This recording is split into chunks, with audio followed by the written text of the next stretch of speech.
자, 저희 수요 난장판에서 대선 주자분들을 지금 모시고 있는데 네. 오늘 함께하는 분 일정 잡기가 너무 어려웠어요. 아, 그래요? 지지율에 비해서 너무 바빠. 너무 엉뚱한 곳을 다니시나 봐. 지지율은 안 올라. 바쁘기만 해요. 그 이유를 또 우리가 분석했잖아. 네, 분석했습니다. 네. 오늘 이제 빅데이터 또 들어가니까요. 돌아가니까, 네. 저희가 오늘 정확하고 냉철하게 분석을 해드리겠습니다. 자, 그럼 지금 바로 출발합니다. 대선 주자와 함께하는 수요 난장판. 자, 그러면 한 분 한 분 소개를 해드리겠습니다. 좀처럼 지지율이 오르지 않지만 너무나도 바쁜 추미애 후보님 어서 오십시오. 또 레이저 쏘신다. 레이저 쏘. 무서워. 나는 윤석열이 아니에요. 왜 그래요? 난 부하가 아니야. 레이저를 또 쏘시네. 네, 반갑습니다. 네, 반갑습니다. 네. 자, 인사 잠시 후에 나누고요. 자, 그리고 추미애를 사랑하는 모임 법률 대변인 신유진 변호사 어서 오십시오. 안녕하세요. 네, 반갑습니다. HI. 즐겁게 저는 시작하겠습니다. 즐겁게 시작합니다. 텐션을 반갑습니다. 올리고. 네. 신유진 변호사 방송을 네. 하는 분인데 이 대선 결과 어떻게 나올지도 모르는데 너무 섣불리 돌을 던졌어. 추미애에 대한 애정을 너무 많이 표현하고 있어요. 어떡하려고 그런지 모르겠네. 집까지 갖고 왔습니다. 결과가 어떻게 될지 몰라요. 제가 얼마나 열심히 읽었는지 제가. 아니 불청하면서. 그걸 우리는 역사적으로 증명을 했어요. 선구자. 이렇게. 선구자요. 네. 여럿 있습니다. 저러다가 결과가 안 좋으면 순교자가 되는데요. 네. 너무 착해, 순진해. 자, 대통령이 누가 되든 방송만 출연하면 되는 최진봉 교수님 어서 오십시오. 안녕하십니까. 네, 반갑습니다. 저분이 아주 노련한 겁니다. 그렇죠. 저는 오늘은 추미애 장관님을 지지합니다. 지지합니까 오늘? 네. 오늘만. 오늘만. 계속 지지할 겁니다. 알겠습니다. 아니 그 지지율 조사가 이상한 거예요. 네. 지금 이 자리에서 다 추미애 지지자 아닌 분은 어디 있어요? 무슨 그런 실효를 하세요. 깜짝 놀라게 하시네. 어디다 전화를 거는 거예요 도대체? 자, 그렇지 않아도 이 균형을 맞추기 위해서 그렇죠. 네. 추미애 빅데이터 전문가 네. 정영진 학사님 모셨습니다. 그러니까요. 네, 반갑습니다. 네. 반갑습니다. 원래 이제 이거 할 사람이 따로 있어야 되는데 네. 없어갖고 긴급하게 그렇습니다. 한국인사이트 연구소에 이제 의뢰를 했습니다. 네. 정확한 데이터 갖고 왔어요. 그렇습니다. 오늘 네. 이제 객관화 시켜가지고 갖고 왔기 때문에 그렇죠. 이게 혹여나 서운할 수도 있습니다. 많이 서운할 수 그러나 이게 있어요. 팩트니까 네. 레이저 쏘기 없깁니다. 네. 아니 그리고 이제 저희가 이제 한 달 데이터 그리고 1년 데이터를 갖고 왔단 말이에요.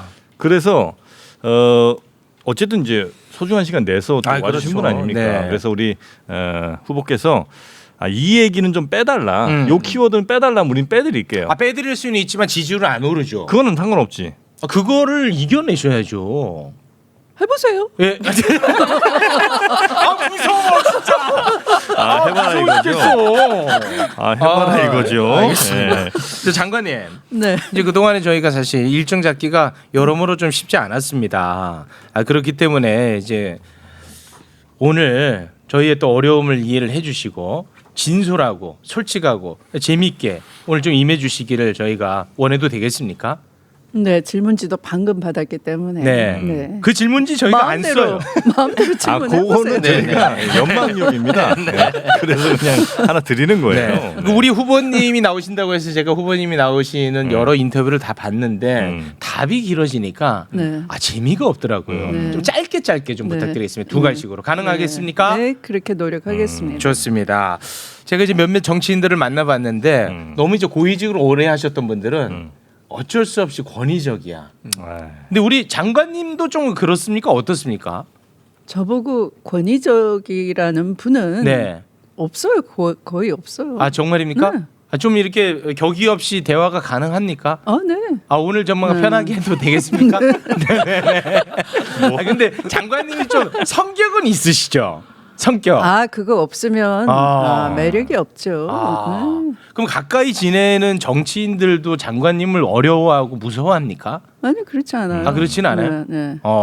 혹시 지금도 법무부에 친한 사람 있고 이렇지는 않으시죠? 다 뭐 임명하신 다 있어? 왜냐면 우리 또 걱정이 되니까. 검찰하고는 사이가 안 좋으니까 괜찮아. 상관없어? 그거는 괜찮습니다. 네. 근데 저는 개인적으로 이렇게 경험해 보면 개인적으로 만나서는 되게 정말 편하시고 그래요. 그러니까 전혀 저는 그런 걸 못 느꼈어요. 어. 근데 이제 업무적으로는 업무를 하시다 보면 이제 그런 일이 뭐 이렇게 강단 있게 하시는 부분이 있지만 네. 개인적으로 식사하고 이럴 때 보면 정말 그냥 친 누나 같고 개인적으로 몇 번 못 만난 걸로 알고 있는데. 두 번 정도? 두 번 정도 만났는데 시간 씨가 부르시네. 아니 촉이 좋으신 분은 한 10분만 참으셔도 다 알아. 그렇습니까? 그거 여러 번 만난다고 다 아는 거 아니에요. 아, 예, 알겠습니다. 아, 내가 볼 때 형 오늘 한 번은 두들겨 맞는다. 너 형은. 상관없어. 네. 신우진 아니, 변호사. 저는 예. 제가 이제 이 책을 직접 읽고 에헤이. 정말 제 마음 속에는 이분의 인생이 좀 울림으로 좀 다가왔습니다. 그러니까 어디가 그렇게 나를 감동시켰어요? 그러니까 이게 왜? 한 인생을 걸어갈 때 한 걸음 한 걸음 정말 뚜벅뚜벅 그게 두벅두벅. 예 이게 어디 갈 때도 뭐 이렇게 뭐랄까 내가 옳다고 생각하면은 뭐 이렇게 눈치 안 돌아보지도 봐. 않고, 예, 돌아보지도 않고 여기서 뭐 다른 사람들 눈치를 보거나 다른 걱정을 한다거나 내 뒷일을 생각한다거나 그런 거 없이 그냥 직진하시는데 아, 직진. 그게 막 돌진이라는 느낌보다도 직진하시는 그 걸음걸음이 걸음걸음. 되게 힘 있다, 강단 있다. 아. 그래서 저도 그런 사람이 되고 싶다라는 생각 그리고 제 울림이 좀 더 많은 사람들 내가 옳다고 생각한 게 안 옳은 일이면 어떻게 해요? 삼부일배 하면 되잖아. 무슨 얘기야? 삼부일배 있잖아. 이 형도 참 답답하네. 제가 그래서 그 부분 아니 아니요, 이게 아니요. 그거는 난장판이라고 하더니 진짜 난장판이야. 아, 삼부일배가 있구나. 아니에요. 여기서 사물배가 왜 나와요? 아, 죄송합니다. 그래서 제가 그 부분 때문에도 이 책을 갖고 왔는데요. 네네. 이 책 150페이지부터 한 두세 장만 읽어보시면 네네. 그거에 대한 오해는 싹 풀리십니다. 아, 150페이지부터. 아, 지금 네. 한 문장으로 오해를 풀어줘요. 그거 볼 시간이 없어요. 한 문장으로요. 그러니까 이거는 아. 뭐 윤리성에 금이 가야 되니까 나는 이렇게 하면 안 된다. 탄핵할 때 이렇게 뭐 아유 한 문장으로 하라고 세 페이지 읽으라니까 사람을 또 좀. 알겠습니다. 요약이 워낙 약하신 네, 거기 때문에. 네, 알겠습니다. 장관님. 근데 그 책 이름이 뭐예요? 에이, 이거 참 옛날 방식 쓰신다 또. 왜요? 저는 진짜 이건 정말 읽어볼만 하다. 이거는 정말 책으로서 추미애의 깃발. 아, 이 추미애 책은 깃발. 꼭 한 번씩 읽어보면서 내가 어떤 정치 뭐 혐오, 정치에 관심 아니면 정치란 무엇인가 이런 관심이 없는 사람도 단순히 책으로서도 너무너무 알았어. 재밌어요. 알았어. 요약은 못해요. 왜 이러는 거야, 근데? 아, 워낙 좋아해. 아, 그래요?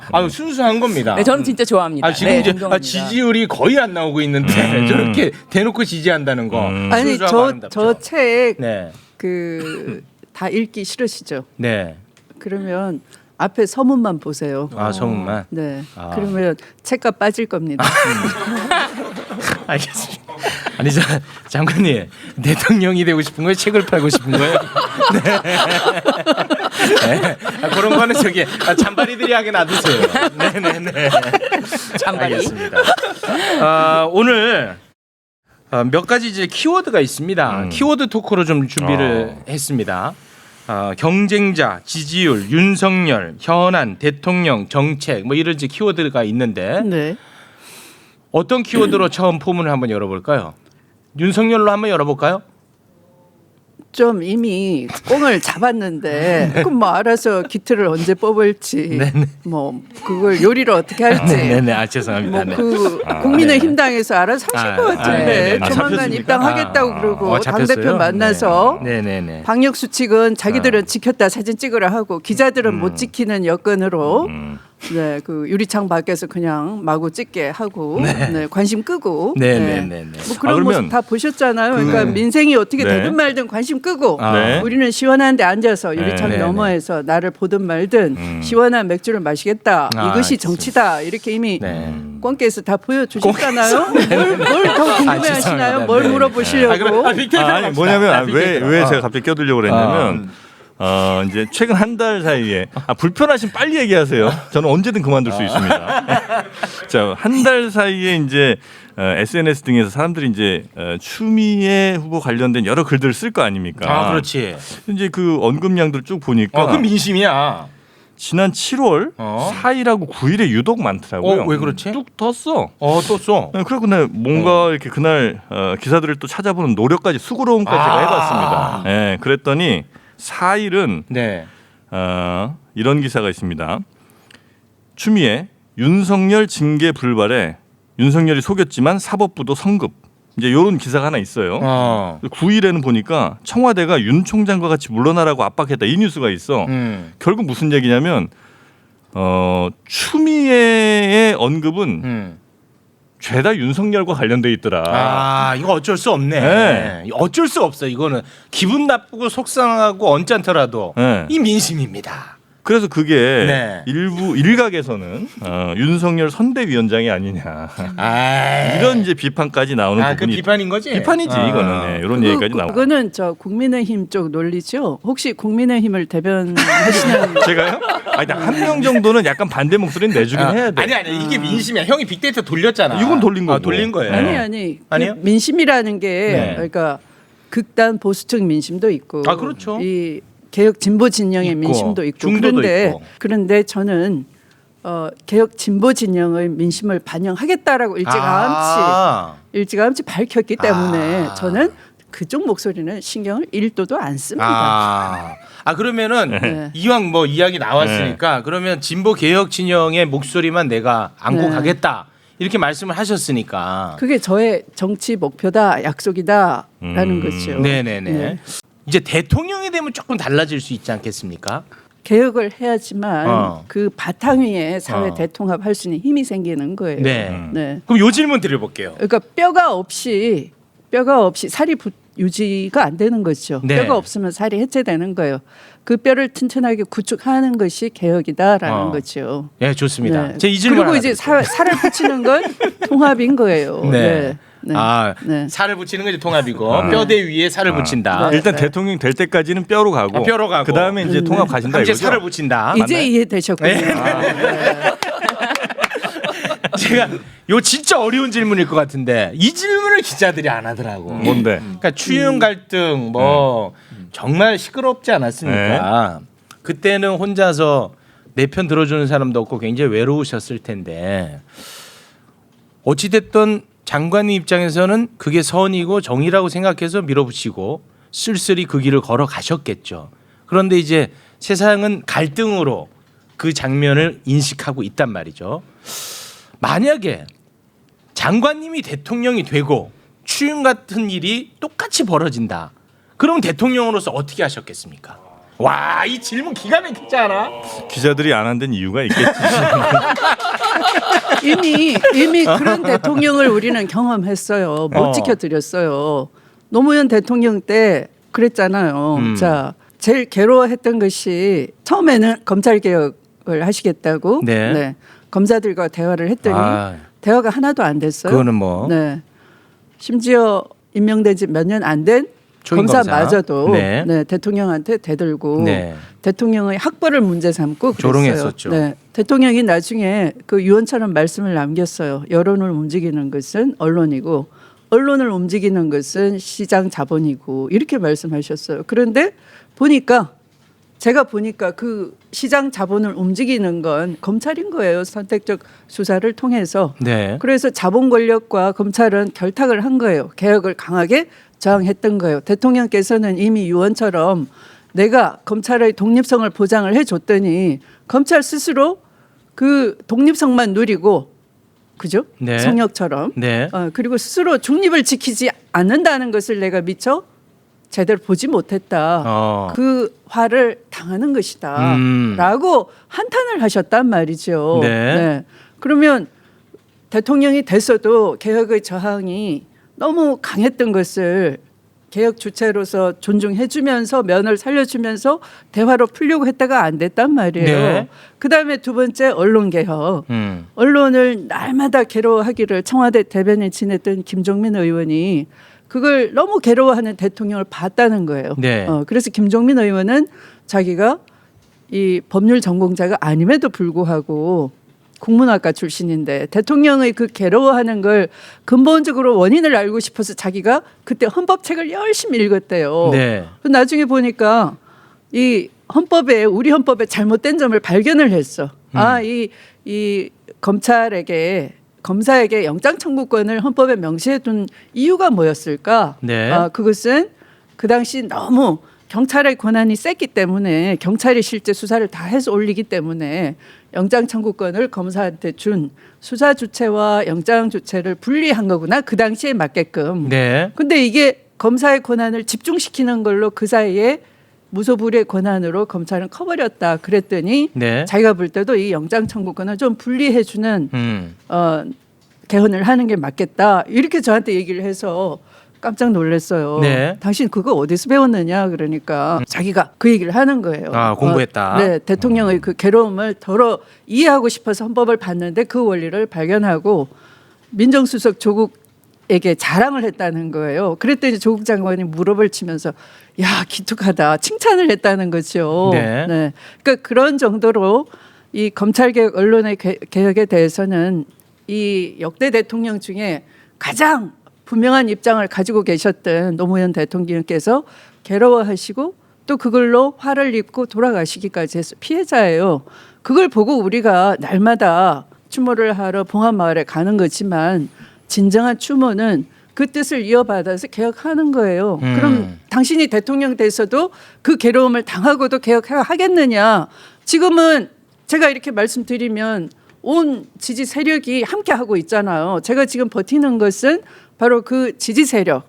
저렇게 신유진 변호사님 같은 분, 네, 최 박사님 같은 분, 또 조만간 자석처럼 저에게 끌려올 최욱 씨 같은 분, 네, 이렇게 계시기 때문에 전화하지 마요. 계시기 때문에 제가 대통령이 된다 그러면 저 혼자 던져두지 않을 것 같다 하는 믿음이 있는 거죠. 아, 그러면 어찌됐든 네. 이제 대통령이 되면 검찰 개혁을 우선시할 거니까 에다가 언론 개혁. 언론 개혁까지. 네. 그러니까 즐거워하십시오. 언론 개혁 우리 매불쇼처럼 네. 이 솔직하고 네. 정직한 언론은 살아남겠구나. 우린 살아남아요? 다른 언론은 아, 됐어, 됐어. 다른 언론은 죽여. 그러니까 저를 찍어야 될 이유가 분명해졌잖아요. 아, 어디까지가 커트라인입니까 지금? 대충 보면 답이 일단 뭐 생각하는 그 회사들은 다 나갈 것 같고. 커트라인을 전전긍긍 하시는 분은 좀 불안하니까 아, 저한테 오시면 돼요. 거기까지는 오시면 돼. 스스로 생각할 때 좀 불안하다 싶으면 아, 혹시나 또 논란이 될 것 같아서 네. 이제 매불쇼 문법에 맞춘 유머로 좀 받아들여 주시기 바라겠습니다. 네, 또 행여나 또 논란이 될 수 있으니까요. 네. 논란이 될수록 저는 즐거운 건데 논란을 싫어하시는 장관님, 분이나 네네네. 매불쇼 문법에 잠깐 좀 맞춰주신 것 같습니다. 다른 데서 논란은 좀 부탁드리겠습니다. 네. 여기는 아 여기 난장판이라고 돼 있는데 왜? 야, 지지율이 낮으니까 그냥 막 가시려고 그러네. 아니 난장판이기 때문에 정말 막 해도 되는 것 같습니다. 네, 알겠습니다. 그 윤석열 전 총장에 대한 개인적 감정 이게 중요한 게 아니고 검찰 개인적 감정 개혁이군요. 없고요. 그게 저는 아니구나. 개인적으로 감정 말씀드릴까요? 네. 저는 그런 스타일의 남성에 대해서 매력을 눈꽃만큼 안 느끼고 있어요. 장관님 그런 얘기는 좀 적절치 않아. 윤석열이 어떤 스타일이에요? 그 스타일이? 아, 뭔가 좀 마초 저기 그런 그래? 느낌 아닙니까? 네. 그 적절치 않아 보이는데. 인간적 매력은 못 느낀다. 그 최근에도 그 스님 궁금해하시니까 네. 질문을 하셨기 때문에 네. 스님 그 다비식인가요? 네. 거기에서 이제 두 분이 아. 의자 하나를 두고 함께했는데 와 눈길 한 번을 안 주더라고. 야. 근데 이제 그게 개인적 감정이 아니라 그냥 검찰 개혁에 대한 욕망 요 정도로 정리하면 되겠군요. 아니 뭐 부하가 아니라고 해서 근데 그런가 보다 해서 이제 정말 부하가 안 되고 싶어서 대선 후보로 등록했구나 이렇게 네. 생각하니까 네. 저절로 관심이 없어지죠. 관심이 없어져. 개인적 네. 감정도 뭐 좋을 건 없지 뭐. 아 좋지는 않을 것 같은데. 아니 법무부 장관 할 때 몇 번 대면하셨습니까? 되면 네. 실제로 만나신 거. 실제로 법무부 장관 하고 3번인 것 같아요. 3번이요? 네. 솔직히 3번 만날 때마다 좀 떨렸어요? 아니면 긴장됐어요? 아니면 홍군형을 내려고 내가 칼을 갈았어요? 그 셋 다 아니에요. 그럼 뭐예요? 그냥 장관과 검찰총장으로서의 대면인 거예요. 첫 번째는 장관이 됐는데 그 제가 취임사를 하는데 웬만한 분들은 다 인사를 하러 왔죠. 네. 그런데 검찰총장은 네. 관례상 장관 취임식에 참석을 안 한다고 하면서 별도로 나를 잡아주면 오겠다 그러더라고요. 그래서 한 며칠 뒤에 왔어요. 그 관례적으로 맞는 겁니까? 모르지. 아 몰라요. 아니었을 것 같아. 왜냐하면 검사 출신 장관이 계실 때는 저절로 조직의 선배였잖아. 그리고 장관 관두고 나가도 뭐 겁나잖아요. 네. 상하가 뚜렷하니까. 그러니까 당연히 왔겠지. 그런데 검사 출신 아닌 사람이 장관으로 취임하니까 이게 이제 약간 이 뭐라고 할까 기세 싸움이나 이런 기세. 걸 할 필요를 느꼈겠죠. 그래서 그런 식으로 대하는 것 같아서 예전에 처음부터 관계는 뭐 껄끄러워요. 예전에 왜 송강수 검찰총장하고 강금실 장관 사이에는 기수도 역전되고 나이도 역전됐어요. 그래서 그 경우에는 어떤 법조 선후배가 오히려 장관이 후배이고 총장이 선배였고 또 뭐 나이도 그렇고 사회 경력도 그렇고 그래서 그런가 보다라고 했지만 연수원 기준이죠. 연수원 기준. 저의 경우는 인생으로 봐서도 선배이고 나이가 더 많으십니까? 제가 많죠. 그래요. 네. 지금 어떻게 보셨어요? 에이 칭찬인데 왜 그래요? 아니 칭찬해도 뭐라고 하시면 어떡해? 칭찬 접수. 그리고 기수. 연수원 기수도 구기가 선배이고. 구기 선배. 그러니까 와서 인사하는 게 맞는 건데 어쨌든 관례가 그렇다고 하니 네. 별도로 날짜를 잡아줘서 네. 오게 했죠. 또 뭐 인사 얘기도 어쩌고 뭐 하길래 네. 첫 만남에서 그래서 예방 인사니까 네. 인사 말고 인사만 해라. 뉘앙스 차이가 전달됐죠. 네. 거기서 기분 나빴겠다. 모르지. 그래서 인사를 받고 또 제가 덕담을 하고. 덕담했습니까? 네, 검찰 개혁 관심 많다고 하시니 지켜보겠습니다. 아이 조롱인데요. 열심히 해주세요. 이렇게 해서 이제 짧은 만남을 하고 난 뒤에 돌아가자마자 네. 전화가 걸려왔어요. 전화가. 그거 왜 궁금하세요? 빨리 누구한테 무슨 전화가? 검찰총장한테. 장관님한테요? 전화가 전화가 와서. 와서. 그 요지는 뭐냐면 네. 장관님 그 검찰국에는요 파일이 다 보관돼 있어. 전국 검사들의 파일이 세세하게 업무 평가부터 복무 자세 다 기록이 돼 있습니다. 그거 보고 안 받으셨죠? 네, 아직 보고 못 받았습니다. 그것도 모르면서 어떻게 인사를 하려고 합니까? 매기는 거네 한방 매기는 그러면서 거야. 다 파악하고 난 뒤에 인사를 여름에 하십시오 이러는 거예요. 그 인사권인데 그거는. 그래서 제가 반응을 해야죠. 네. 반응을 해야 되겠죠. 네. 또 화냈을 것 같은데요? 아니 전혀 화를 안 내고 그러세요. 검찰총장은 인사 전에 네. 장관에게 의견을 내시면 되는 건데 지금 그거 의견이라고 내시는 겁니까? 이렇게 했더니 또 무슨 그래서 제가 인사는 이미 해야 되겠고 네. 나 나름 다 파악을 하고 있으니 염려하지 마라. 네. 인사 곧 하려고 하고 준비하고 있다. 그러면 인사안을 저한테 보여주셔야죠. 아니 인사는 보안 사항인데 대통령께 보고하기 전에는 어느 누구에게도 인사안을 보여줄 수가 없고 네. 우리 총장께서 누구를 어디로 보내달라 의견이 있으면 의견 내면 된다 이랬더니 뭐라고 답변하셨게요? 뭐라고? 저 책을 읽어보면 다 써져 있는데 제발 알려줘요. 제발 알려줘요. 제발. 시 변호사님 추미애 깃발 빨리 광고 좀 때리세요. 주의 깃발 지금 바로 구입하세요. 제발 알려줘요. 뭘까요? 그랬더니 답변이 네. 아니 제 식구를 제가 다 까란 말입니까? 제 식구라고 표현해요. 제 식구를 제가 다 까란 말입니까? 마피아 같았고. 네. 그래서 제가 너무 어이없어서 아니 모두의 검찰총장 모든 검사의 검찰총장 아니에요. 내 식구 아닌 식구가 어디 있겠어. 그래서 그렇게 엿먹일까 하다가 제가 얼마나 부드러운 누나인가 하면 그걸 참고 네 그거 의견이라고 제가 적어놓겠습니다 했더니 그건 아니고요. 그러니까 아니 저는 이게 얘기 들으면서 그런 생각을 했어요. 검찰총장이 얼마나 지금까지 그러면 모르겠어요. 윤 전 총장은 그런지 모르겠지만 법무부 장관이 갖고 있는 고유의 인사권에 거의 항의를 하고 도전을 하는 거잖아요. 지금 말씀을 들어보면 그러니까 의견을 개진할 수 있지만 최종적인 결정 인사권을 갖고 있는 법무부 장관 대통령이 하는 거잖아요. 그걸 검찰총장한테 사인 받는 것도 아니고 승인 받는 게 아니잖아요. 의견 개진할 수 있지만 절차적으로도 그렇게 돼 있는데 의견은 내게끔 되어 있죠. 그렇죠. 그러니까 의견은 내더라도 받아들이고 안 받아들이고 인사권자가 하는 거지. 그 인사권자한테 그런 권한이 없다고 하면 법무부 장관을 왜 해요?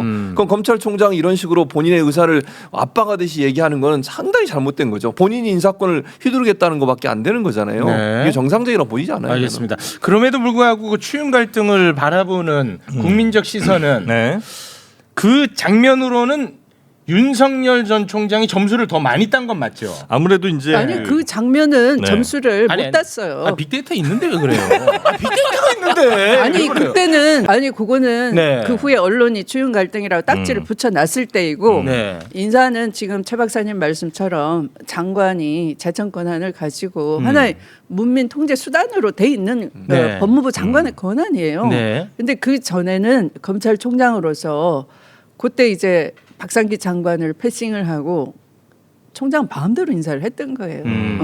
그게 이제 제가 강력하게 실질적으로 인사권을 네. 행사하면서 제동을 아니, 거니까 그러니까, 네. 이제 그때는 장관으로서 인사권을 실질화 했다라는 언론의 평가가 있었고 주윤 갈등 그런 거 없었어요. 아니, 그러니까 네. 장관님의 민주적 네, 절차가 잘못됐다는 게 아니고 네. 그거를 바라보는 여론은 억울할지 그때는 모르겠지만 아니 그때는 주윤 갈등 없었어. 그때는 없었어요. 그때도 없었어. 근데 그 이제 후에 그- 아니, 그러니까 그 이후에 가을에 네. 주윤 갈등이라고 언론이 네. 난동을 그러니까 부린 거죠. 언론 정확하게 난장판이죠. 말씀하셨는데, 네. 그러니까 제 이제 지난 한 달이랑 지난 1년 모았다고 그랬잖아요. 네. 지난 한 달 말고 1년 동안 보면 다 모았어요. 네. 오늘. 그게 2020 흐름이 년. 있다니까 언론이 네. 그렇게 뒤집어 씌우기 한 흐름이 그러니까 우리 좀 뒤집어 씌우지 마시고 가만히 좀 계세요. 듣고 얘기하세요. 듣고 저희가 소설 쓰는 거 아닙니다. 네. 2020년 참 어이가 8월부터 없어.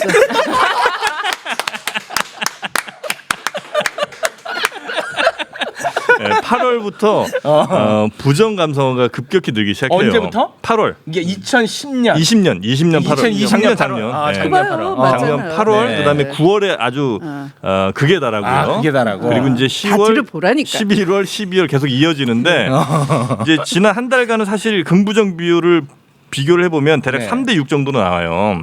긍정이 3. 긍정이 3, 부정이 6. 근데 이제 이 정도면 사실 정치인 치고는 뭐 부정이 이렇게 높은 편은 아니에요. 아, 그래요? 왜냐면 정치인들에게는 대체로 SNS에서 좀 안 좋은 얘기도 많이 하지. 좋은 얘기보다는. 그렇겠죠. 근데 이제 작년 1년을 보면 부정이 이제 87.7%가 나와. 와. 이건 이제 그만큼 작년 여론은 썩 그렇게 좋지는 않았다는 거예요. 아. 작년 물론 이제 지지하시는 분들이야 이제 훨씬 더 좋아하셨겠습니다만 네. 좀 안 좋아하셨던 분들의 비중도 그때 당시 굉장히 좀 높은 건 사실이다. 네. 네. 그러니까 저럴 때 네. 인간적 고뇌가 좀 있었을 것 같아요. 와, 내가 뭔가 이거 틀린 게 아닐까? 이런 생각도 좀 할 법할 것 같은데요. 그것은 김대중 대통령 한번 생각해 보세요. 이 민주 진영의 지도자들은 다 비호감이 높아요. 그것은 개혁을 하니까. 당대에 자기 이익을 계산하고 그 시대를 산 게 아니거든. 그러니까 김대중 대통령 같으면 분단과 독재에 맞서서 전공법으로 그걸 물리치고 일생을 걸고 노력을 하셨잖아요. 언론이 대단히 비호감 인물로 만들었어요. 또 국민들도 그렇게 오해하고 있었어요. 네. 그리고 지역주의 피해자이시기도 하고 그걸 돌파하려고 무지 노력했고 그 돌파가 너무 외로워 보여서 제가 법관복을 벗고 저분을 도와드려야 되겠다. 그분의 신념에 동의를 했기 때문에 그러면 그때의 신유진이 저였다고. 광진구 을로 보내주십시오. 제가 그렇게 말을 했다고 DJ 보고 제가 바람을 일으키겠습니다. 네, 저를 지역구에 보내주십시오. 도와드리겠습니다. 이랬다고요. 네. 그래서 너무 좋아하신 거예요 이분이. 네. 너무 너무. 알겠습니다. 그러니까 그런 비호감이라는 건 어떻게 보면 영광스러운 상처인 거예요. 네. 그럼 그때도 정말 솔직히 네. 내가 잘하고 있다는 방증이다 이렇게 받아들이셨습니까? 진심으로? 우셨을 것 같은데. 아니 그때는 힘들죠. DJ도 그때는 거봐. 힘든데. 거봐, 힘들잖아요. 힘든데 네. DJ도 저 같은 사람이 나타나서 존경합니다, 돕겠습니다 했듯이 네. 지금도 그때는 힘들었지만 지금은 신유진 변호사가 깃발을 다 읽고 와서 저 봐요 저렇게 라벨이 다 붙어 있잖아. 아니 신유진 없었으면 어쩔 뻔했어. 감동받은 포스트잇 다 있잖아요. 아뭐 네. 캠페인 뭐 하기로 아니, 했어요. 저는 어떻게? 개인적으로 진짜 개인적으로 개인 차원이야. 네, 너무 이게 정치인에게 감동을 받는다는 게 쉬운 일이 아니거든요. 네. 저로서는 네. 그게 제가 이제 정말 정치인에게 어떤 인간적으로 그리고 또 내가 아니 인간적인 것뿐만 아니라 어떤 우리 나라를 위해서 이분이 꼭 함께 힘을 보태셔야겠다라고 생각하는 분이 쉽지가 않은데 네. 몇 분 계셨어요. 어. 뭐 이렇게. 몇 분 계셨는데 그 중에 한 분이다. 근데 최근엔 사실 쭉 좀 이렇게 잠잠했거든요. 제 마음 속에 울림이 있는 분을 만나기 쉽지 않았는데 이 책을 읽고 좀 그런 울림이 들어서 진실이 힘이 되는 나라, 사람을 높이는 세상 만드는데 제가 작은 1조라도 된다면 저는 어디든 갈 준비가 되어 근데 있습니다. 어떤 정치인이고 그 사람 책 읽으면 좀 울림이 있지 않아요? 약간 분칠이 많이 돼 있어서. 대체로 이제 아니 그 분칠을 지금 검증을 해주시라니까. 아, 그래요? 네네. 분칠인지 아니면 저희가 아주 날카롭게 그럼 들어가겠습니다. 네. 그러니까 생얼인지 네네. 점검을 해주시라니까. 점검 바로 하겠습니다. 실력이 좀 없으신가? 이러니까 갈등이 생기죠. 윤석열 총장의 마음을 조금은 알 것 같네요. 나도 진짜 막 대들고 싶어. 그러니까. 나도 모르게 나 부하가 아니에요. 막 얘기가 막 나와. 이거 참. 실력으로 하세요 좀. 실력으로 저 승부하겠습니다. 주체 갈등. 네네. 자, 뭐 어쩌다 보니까 윤석열 전 총장 네. 얘기를 안 하려고 했는데 그걸로 30분이 다 지났어요. 자, 지금부터는 경쟁자, 당내 경쟁자 그렇지. 이야기를 좀 한번 해볼까 합니다. 근데 저 책은 언제 쓰신 거예요, 참? 그만해 책 얘기. 이 형 은근히 밀어주네. 아니 책이 너무 두꺼워갖고. 맞아요. 그만해. 저 책 두껍다고 그 손에 잡히지 않는 책이 아니고요. 네. 서문만 보시면 금방 빨려 들어가서. 언제 썼냐? 이거 본인이 직접 다 쓰셨어요? 장관 그만두고 쓰셨겠지. 저기 네. 저 빅데이터 연구자의 네네. 허상이라고 지금 생각하는 게 실제는 안 보시고 저 데이터만 보고 만족을 하시구나. 네. 자위를 받으시구나. 그거 참 걱정이에요. 왜냐하면 저 뉴스 많이 탔는데 네. 제가 그 김민웅 교수와 대담을 했어요. 네네. 네, 그래서 대담집이니까 네. 책 쓸 시간보다는 검찰 개혁을 하고 저도 거의 파김치가 되고 네. 굉장히 심정적으로 육체적으로 괴로운 시간에 네. 이제 그 대담을 하면서 저도 치유의 강을 건너고 네네네. 또 내가 이렇게 좌절해 있는데 실제 지지를 해준 밖에 계시는 지지자들은 얼마나 의기소침하고 네. 또 민주당이 원망스러울까 강성 지지자라고 하면서 멀리 거리두기 하고 개혁 얘기는 절대 입에 안 꺼내고 네. 개혁 피로감 얘기하고 민생과 개혁을 분리하고 결국은 개혁은 민생을 위해서인데 개혁 때문에 민생만 보겠다 하는 건 진정한 민생을 안 돌보겠다는 얘기와 똑같은 가식이 돼버린 거죠. 그래서 그분들을 위로할 책무감을 느끼고 그러면 일어서보자 하는 저에게 그 과정에서 이제 기운을 내게 해준 시간이었고요. 개혁이라는 게 뭐 민생과 동떨어진 게 아니다. 네, 함께 네, 가는 거다. 네, 이런 네. 말씀이죠. 한 가지만 제가 짧게 말씀드리면 책 얘기는 하지 마. 책 얘기 아니에요. 추미애 전 장관이 이만큼 했기 때문에 검찰 개혁이 이만큼 온 거예요. 저는 그렇게 생각해요. 만약에요. 지금 뭐 추윤 갈등이다 해서 언론이 특히 보수 언론들이 그걸 이미지를 만들고 그걸 계속 주장하면서 추미애 장관에 대한 이미지를 부정적으로 만들었지만 거기에 굴복해 버렸으면 검찰 개혁 지금까지 왔겠습니까? 공수처도 그렇고요. 네. 그다음에 검경 수사권 조정도 그렇고요. 검찰이 이만큼 그래도 문민 정부 아래서 어느 정도 통제될 수 있는 상황까지 올 수 있었던 것은 본인의 희생이라고 저는 생각해요. 네. 그게 뭐 비판을 받든 안 받든 굴하지 않고 끝까지 해왔던 모습이 이만큼의 발전을 끌어왔다고 저는 그럼 생각해요. 정치인답게 좀 더 매끄럽게 할 수는 없는 겁니까 개혁이라는 그렇죠. 건? 그런 부분이 비판의 대상은 하고 좀 될수 아쉬운 있지만 지점이죠. 근데 왜냐하면 네. 이렇게 생각해 봐야 돼요. 상대방이 그걸 억울해진다. 받아들일 수 있는 정도의 문제냐고 봐요. 그러니까 윤 전 총장이 지금 만약에 추미애 전 장관이 그런 부드럽게 해서 넘어갈 수 있는 대상이 아니었다고 저는 보거든요. 그러니까 워낙 저항이 강하니까 그걸 부드러운 방법이나 일반적인 방법으로 해결할 수 없었기 때문에 어찌 보면 좀 더 거친 방법이 표현될 수밖에 없었지 않나는 생각이 듭니다. 어쩔 수 없는 측면이 있었다. 저는 거친 방법이라는 부분에서는 좀 동의할 수가 없는데요. 동의할 수 없지. 굉장히 책 읽은 법적 분이야. 절차적으로 절차적으로, 절차적으로. 처리하시기 위해서 굉장히 애쓰셨지 결코 어떤 거친 방법이라고 하는 거는 언론의 프레임이다. 언론의 프레임이고 추윤 갈등이라는 말 자체를 만들어내고 굉장히 거기서 즐겼다. 그러면서 뭐 예를 들면은 지지율이 뭐 올락내리락 뭐 누가 누구를 뭐 오히려 만들었네 이런 거 자체가 언론이 만들어낸 어떤 쇼맨십에서 나온 거지. 근데 그 사법부에서도 절차에 대한 부분을 좀 지적하지 않았습니까? 아니요. 아닙니까? 그거는? 그것은 사법부가 한마디로 말씀드리면 무식했다. 저 장관님, 네. 이건 너무 거치시다. 아니 어. 왜냐하면 그것은 항고를 할까 하다가 네. 항고를 안 했어요. 음. 어차피 본안 소송이 남아 있기 때문에. 네. 근데 직무배제 논리로 끌어다 쓴 그 판례가 정식 판례를 할 수도 없고요. 지방에 있는 대구 고등법원의 그 하나의 판결이에요. 근데 그 판결 자체가 잘못됐다라고 그 허점 투성이었거든. 그 하나의 사례를 어떻게 발견을 해가지고 끌어다가 판례라고 설치를 했지만 그렇게 되면은 징계 자체를 어떤 조직도 할 수 없는 징계는 하나의 인사권자의 권한 안에 있는 거예요. 네. 그런데 그 징계 자체에 대해서 기피를 했을 때 그 의사 정족수와 의결 정족수를 구분도 하지 않고 어떤 궤변의 논리를 끌어다가 윤석열 총장의 편을 들어준 거니까 그 법원의 판단에 이해도 안 되고 승복을 할 수 없었기 때문에 항고를 하자는 법무부 관료들의 어떤 의견이 있었으나 의견이 있었으나 어차피 이제 본안 소송이 남아 있으니까. 제가 이걸로 너무 정말 추윤 갈등이라고 하고 언론이 본질은 보지 않고 프레임만 씌우는데 이 논란 가지고 오래 가는 건 바람직하지 않다라고 본 거예요. 그 제가 저 참고로 그 아까 데이터가 좀 너무 불분명한 것 같다 말씀하셨어요. 그건 이제 인정한 부분이 있어요. 뭐냐면 데이터라는 거는 그림자 같은 거예요.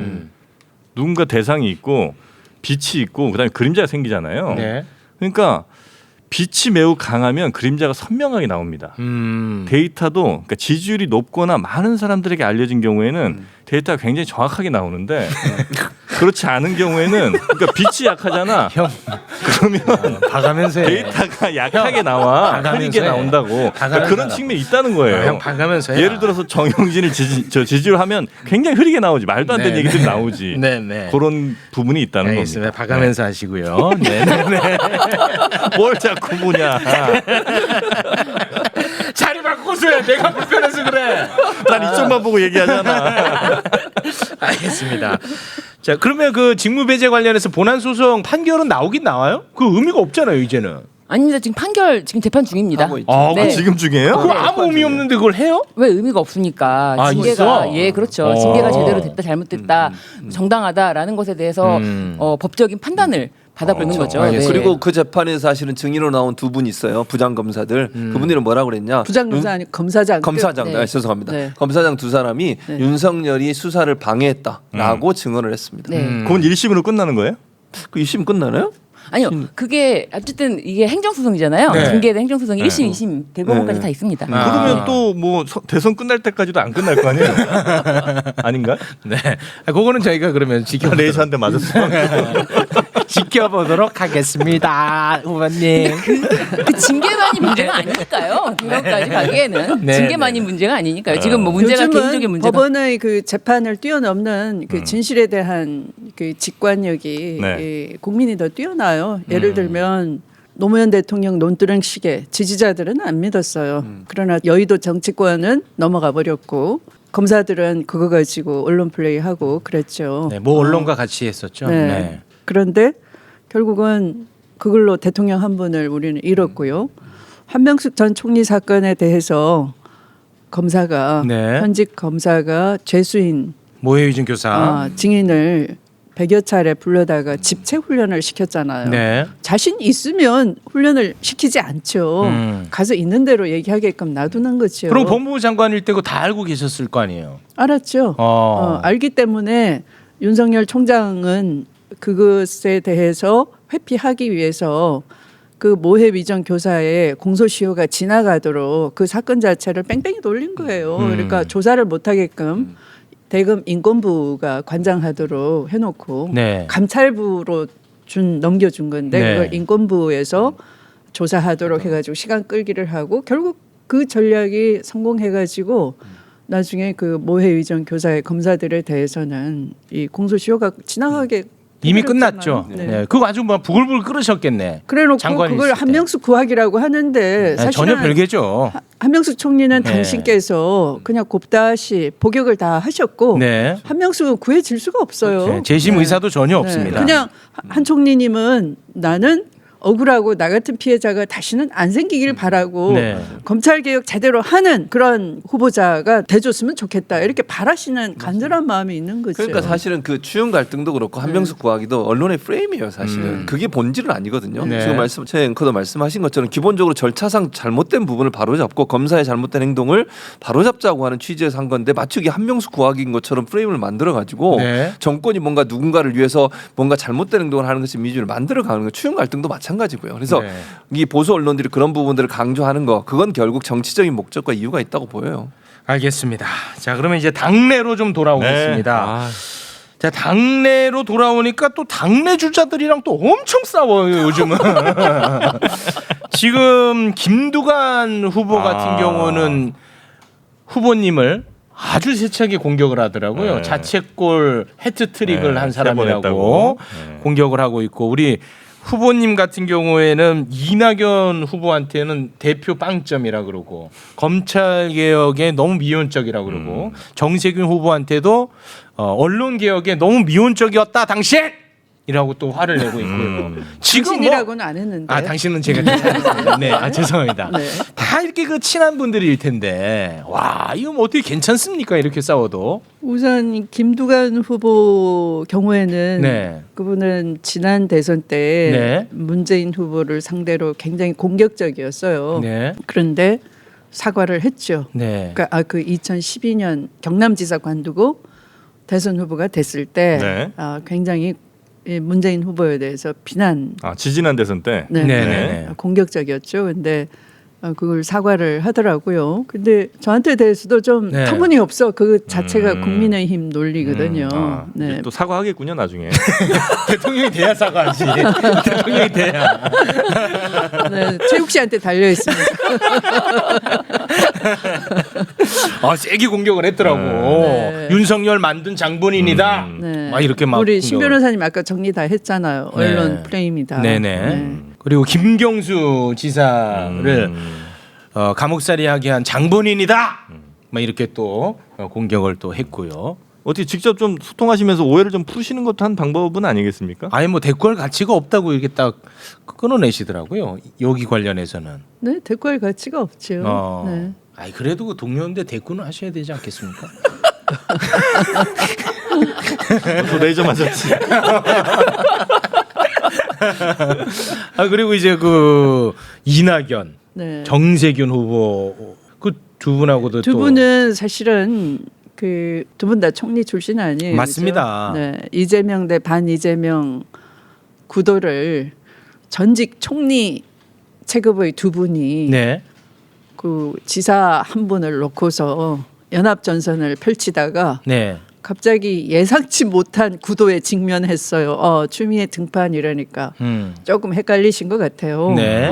그래서 이제 저를 슬쩍 이재명 도우미로 이제 얹으려고 하다가 네. 안 먹히니까 네. 뭐 여러 가지 뭐 네거티브로 막 빠져드시는데 저는 우리 민주 진영이 지지층을 두텁게 형성을 하고 그래야지만 이제 중도층이 함께 가세를 하고 그러니까 우리 내부가 분열 안 돼야지만 승리할 수 있는 거예요. 네. 근데 그걸 경험적으로 우리는 다 너무 아프게 경험을 했어. 그걸로 정권 잃었다 뿐만 아니라 대통령도 잃고 국무총리 지내신 분도 곤욕을 치르고 개혁하겠다고 나선 장관도 이 멸문지화를 당하고 혼자서 그냥 피를 찍어서 가족의 피를 찍어서 글을 썼잖아요.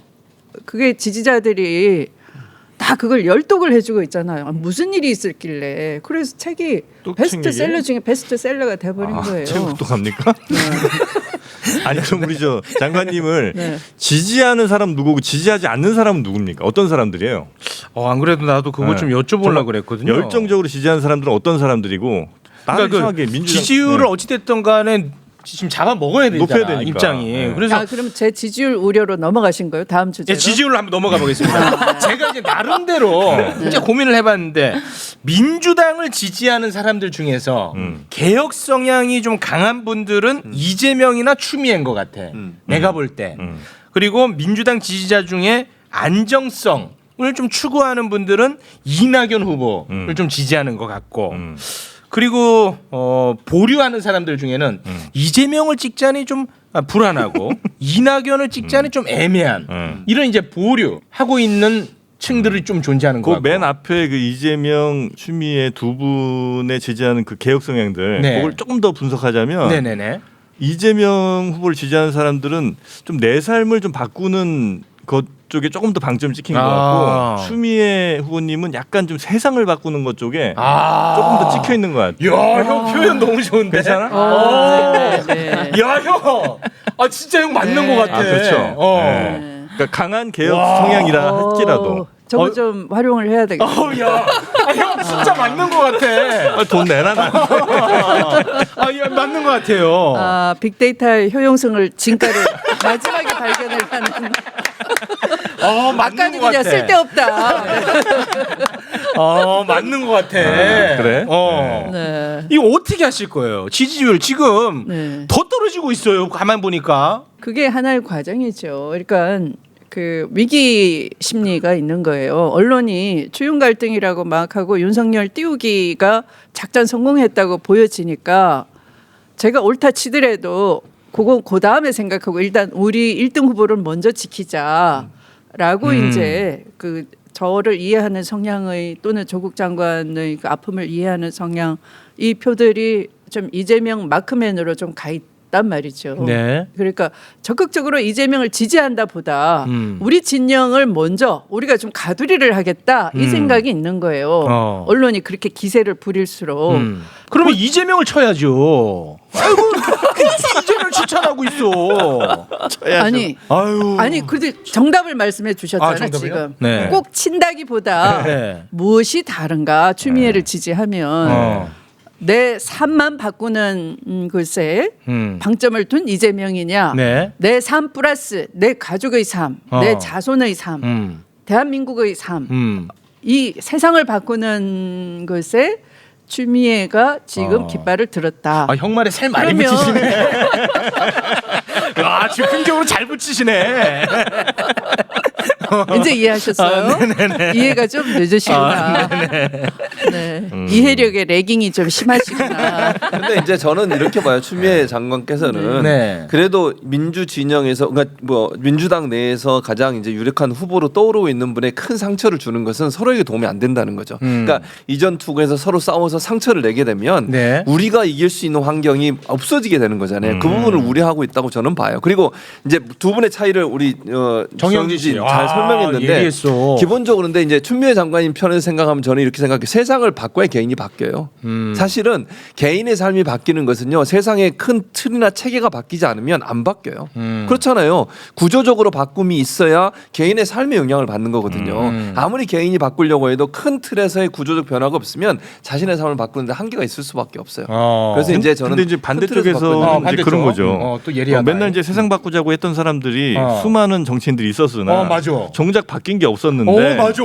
이재명 지사가 뭐 예를 들면 성남시라든지 경기도 하는 거 보니 내 삶도 바뀌겠더라. 그런 희망을 갖고 오히려 더 가깝게 느껴질 수 그렇지, 있겠군요. 그렇지. 그러니까 이제 어. 그 말이 맞는데 전체적으로 시스템을 바꾸지 않으면 한계가 있을 수밖에 없다는 거예요. 예를 들면 제도나 법을 바꿔서 바뀔 수 없는 그러니까 근본적인 변화를 추구하는 것은 밑에서부터의 변화도 필요하지만 큰 틀에서의 체계적 변화, 시스템의 변화를 만들어 놔야 안정적으로 갈 수 있다는 거죠. 그러니까 사람들의 인식은 이재명이라는 정치인한테 효능감이 높은 정치인으로 네, 인식하겠군요.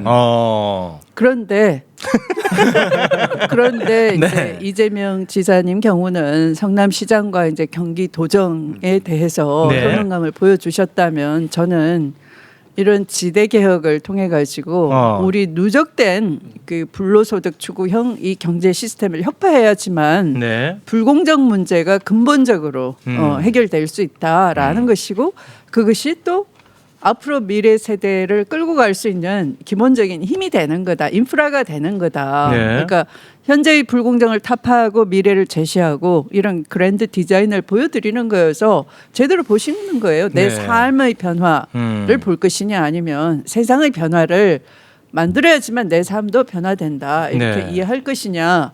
예, 어떤 해법이 있느냐인데 저는 막연하게 모든 정치인이 얘기하듯이 변화를 만들어내겠다가 아니라 구체적으로 지대 개혁을 꺼냈고 지대 개혁을 어떻게 하겠다를 연속적으로 말씀드리고 있는 거잖아요. 네.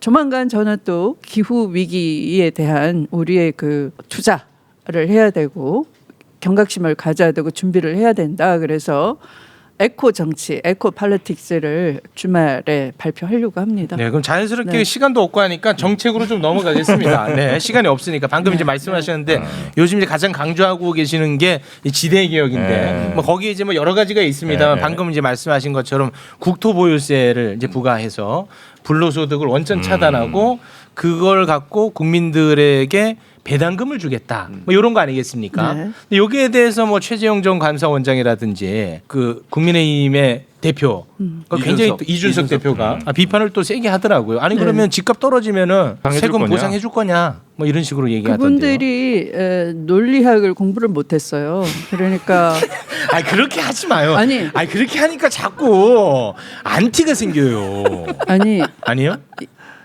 지적을 빨리 해줘야 빨리 돼. 네. 머뭇거리면 안 돼요. 왜냐하면 제가 말씀드리는 거는 그러니까 국토 보유세 그러면 토지에 대한 가치에 대해서 과세를 하는 것이고 그분들이 얘기하는 집을 한 채 사가지고 갖고 있는데 떨어질 때도 있는데 그럼 그때 보상해 줄래? 네네네네네. 약간 비트코인 네. 갖고 있는 사람들 심리와 같은 말을 하는 네. 거죠. 그것은 이른바 캐피털 게인이라고 해서 자본이득세를 얘기하는 거거든요. 그러니까 자본이득세는 우리는 토지나 뭐 부동산을 팔 때 양도소득세로 과세를 하고 있는 것이고 그게 아니고 자동차세의 가치 자동차를 팔지 않아도 보유하는 것 자체로 세금을 매기는 이유는 재산세 같은 경우예요. 네네. 그러니까 우리가 지금 재산세는 지방세로서 현재도 내고 있잖아요. 네, 내고 있는 것이 네. 그게 보유함으로써 내는 네, 네, 거거든요. 네. 그러니까 국토보유세가 그걸 종합해서 네. 그러니까 종부세 따로 재산세 따로를 합쳐서 국토보유세로 하자는 거예요. 추가로 네. 더 세금을 내자는 것이 그게 아니고 아니라, 네, 부동산 관련된 보유 관련된 세금을 하나로 묶어서 국토 네, 보유세로 네. 가자. 네. 네. 그러니까 이제 네. 개념이 다른 거죠. 네. 우리 네. 장관님은 보유세 개념이고 네. 이걸 이제 비판한 사람들은 이제 자본 이득세 개념이었던 네, 거고. 네. 그러니까 매매를 다른 할 때 생기는 차원에서 다른 차원의 이야기인데 비판을 하는 건데 그걸 이제 혼용해 가지고 번지수가 틀렸다. 번지수가 그럼 틀렸다. 현재 종부세 체제라든지 현재 부동산 세제보다 더 세율이 올라갑니까? 아니면 그렇진 않습니까? 세율이 다주택자는 올라야죠. 올라가죠. 왜냐하면 우리가 네. 다주택자. 아니 1주택자도 잠깐만요. 잠깐만. 순서대로. 네. 그러니까 그 무섭긴 무서워. 보유세 부담이 네. OECD에 비해서도 아주 낮고요. 미국으로 치면은 우리 걸핏하면 미국을 표준으로 네네. 삼잖아요. 네. 미국이 한 6분의 1 내지 7분의 1밖에 안 돼요. 아, 그래요? 네. 그래서 이제 미국이 그 1% 정도의 세율을 부담을 실효세율을 부담하는데 우리가 그게 너무 높다 그러면 그 전에 한나라당이 0.5%에 대해서는 동의를 했어요. 그러면 그 한나라당이 주장했던 0.5%로 할 경우에 현행의 16조에서 그러니까 토지 관련 그 재산세 합쳐서 보유세가 연 한 16조예요. 2019년 기준으로. 그런데 이걸 0.5%로 하면은 46조가 거쳐요. 그러면 30조의 추가 세수가 생기는 거죠. 그 30조의 추가 세수 정도가 미국의 절반 정도의 부담인 건데 그것만 가지고도 우리는 청년 일자리를 제대로 준비해 줄 수가 있다. 또 예를 들면 공공주택도 10억짜리 마련할 수 아파트면 있다. 요즘 이제 서울 중간 가격이 10억이니까 네. 10억에 0.5%면 1년에 한 5천만 원 내는 건가요? 아니죠. 10억짜리가 응. 500만 원 네, 네. 맞나요? 그렇죠. 네. 대략 네. 0.5%면 한 500만 원 정도를 낸다. 네, 네. 뭐 바보들의 집합소야 뭐야. 그러면 대략 한 집을 그냥 서울에서 아파트 하나 갖고 있는 사람은 대략 한 달에 한 40만 원씩 정도 40만 원 정도면 네. 왜냐하면 내가 내 집을 갖고 있어도 활용을 하면은 네. 내가 네. 임대소득을 가질 수 있잖아요. 네. 그럼 그 임대소득이 예를 들어 한 60만 원 내지 80만 원이다라고 하면은 그거 세금 낼 수 있다라고 생각하거든요. 근데 그것의 절반 정도 한 40만 원 내겠다 그러면 그걸로 여러 가지 효과가 있잖아요. 부동산 가격을 내릴 수가 있고 그죠? 네. 거품을 뺄 수가 있다. 그다음에 그걸로 좋은 재원을 가지고 좋은 일자리 만들고 공공임대주택 만들어서 주택 공급을 하면은 공공주택 공급도 더 많아지면서 집값이 또 내려간다 그러면 결국은 집 하나 가지고도 자녀가 성장하면 결혼시키려면은 집 하나 마련해야 되겠고 그것이 10억이면 너무 부담스럽다 막막하다 그러는데 그것이 5억으로 내려가면 좋은 거잖아요 서로. 네. 그래서 중산층 가구도 윈윈 할 수 있다. 그러면 얼마든지 그 세금에 대해서는 부담을 즐겁게 할 수 있는 거죠. 네. 됐습니까? 저요? 저는 네. 어차피 집이 없어요. 뭐 관심이 많았는데. 알겠습니다. 근데 우리 그 최욱 씨는 최욱 씨입니다. 최재형 씨하고 같은 채신데 이해력이 굉장히 빠르세요. 아 무슨 말씀이세요? 대권 후보로 좀 아 최욱을? 네. 네, 알겠습니다. 이해력이 그- 진짜 빠르세요. 눈치도 빠르고요. 다음 코너 진행하는 것도 빠르고요. 네네네. 눈치는 정말 대한민국 최고입니다. 우리 신유진 변호사님, 네. 본인을 이제 최근에 감동시키고 마음을 움직이게 한 유일한 정치인이라고 했는데 네. 끝으로, 끝으로? 내 마음을 네. 다른 사람과 같게 한번 만들기 위한 한 말씀. 그 한 말씀을 드리기는 좀 어렵고 제가 요약이 안 돼. 추다르크라는 추다라크. 그 추미애로 삼행시를 아 그렇지 그렇지 네, 어울린다. 삼행시. 자 우리 후보님이 운 띄워주시고. 아 추다르크의 춤이에요. 추미애입니다. 추미애. 추미애. 어. 추다르크 미 미래의 희망의 씨앗을 제 가슴 속에 심어주셨네요. 에 애국 어렵지 않아요. I want you, I want you, run to you. 와, 난 정말 볼 수가 없다. 볼 수가 없다. 야 장관님은 또 좋아하네. 그러니까 본인 좋은 거는 다 좋아해. 이렇게 이거 웃기는- 편집으로 날리지 마세요. 진짜 이상한데. 네. 아니 사람들이 진짜 이상해서 좋아하는 거예요. 이거 전두환 때도 이렇게는 안 했던 것 같아. 언론인들이. 사람들이 진짜 이상하니까 겨드랑이 보여주고 그랬잖아요. 아 너무 민망하다 민망해 와. 진짜. 아. 추다르크 미래의 씨앗을 아니 뿌린다. 우리 신유진의 진정성을 위해서라도 네. 행여나 우리 후보님이 대통령이 되면 신유진에게 뭐 자리 절대 주지 마십시오. 아니 그러니까 이 진정성이 날라가. 아니 저는 네 절대로 아니, 저는 예. 연락을 끊어야 돼. 아니 그 선거 운동을 지지 운동뿐만 아니라 떨어뜨리는 것도 선거 운동이거든요. 네. 그러니까 자기가 선거를 치르는 주인공이 됐을 때도 음. 누구를 기용한다는 약속도 안 되지만 누구를 굳이 표적 삼아서 기용을 하지 않겠다는 약속도 안 되는 겁니다. 와. 나는 못 견디겠다. 나는 못 견뎌. 나는 못 견딘다. 아, 알겠습니다.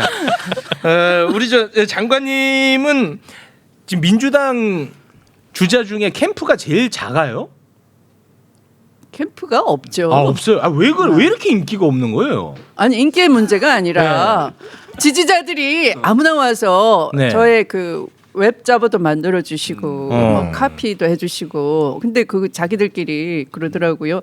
야 이게 뉴욕 그 미술시장에 출품하면은 이거 수상작 버금간다 막 그래요. 아니 뭐 됐고요. 네. 아니 그 다른 데 보면은 현직 의원들도 많이 들어가 있더라고요. 근데 장관님은 없는 것 같아요. 정청래 의원이 그러더라고요. 현직 의원도 한 표, 네. 권리당원도 한 표, 그냥 지지자가 선거인단 돼도 한 표. 국회의원 한 분밖에 없는데 우리 지지자가 더 많은 표를 몰고 다닙니다. 걱정하지 마세요라고 하면서 자신이 안 들어오는 이유.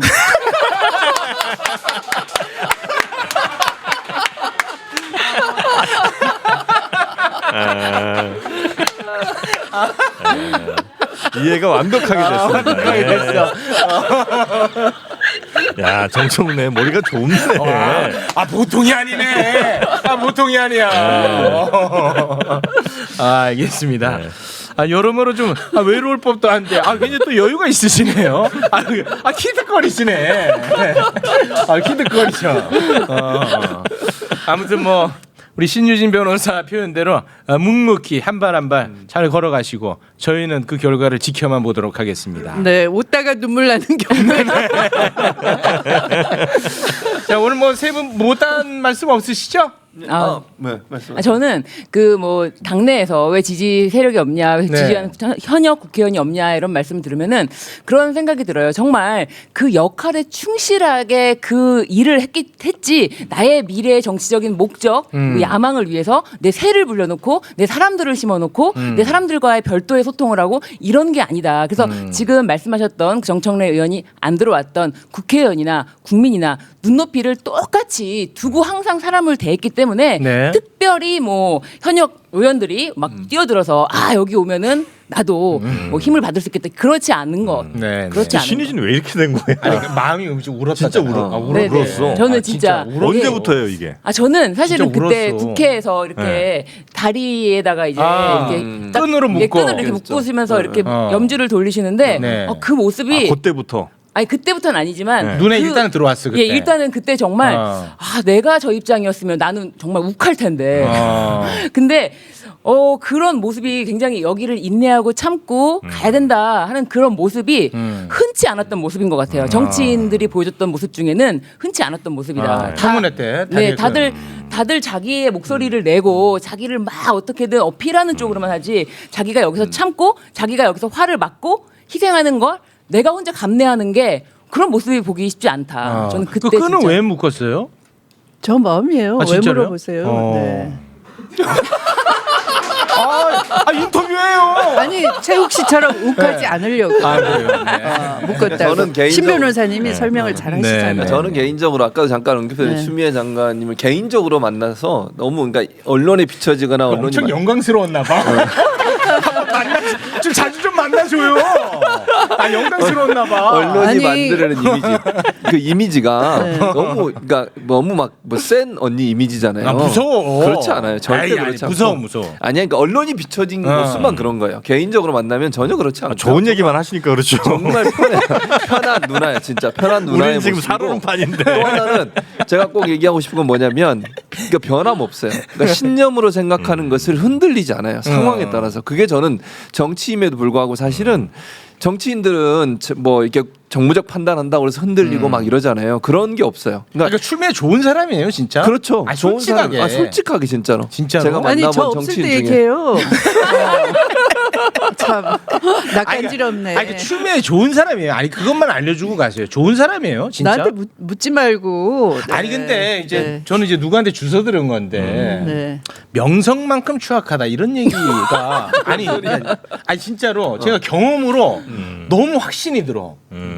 막 언론에서 너무 멋졌던 사람인데 막상 만나보니까 너무 고압적이고 아나무인이고 그런 사람들이 실제로 있더라고요. 왜 그런 사람하고만 밥 먹어요? 밥은 밥 먹는 게 아니라 참. 밥은 하면 방송. 방송.